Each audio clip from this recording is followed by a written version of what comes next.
Assalamualaikum warahmatullahi wabarakatuh. Jumpa lagi bersama saya Fedeka dalam ulasan kita.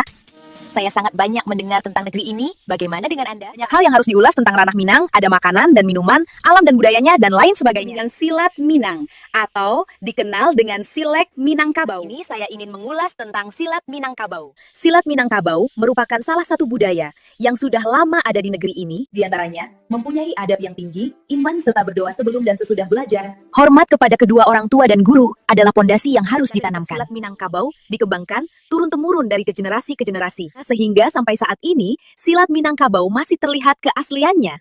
Silat Minangkabau mempunyai bermacam-macam nama, serta alirannya. Apa sajakah nama aliran silat Minangkabau? Pun alirannya adalah Silek Tuo, Silek Kumanggo, Silek Harimau, Silek Taralak, Luncua, Silek Bayang, Silek Sunua, dan masih banyak lagi aliran silek di Minangkabau.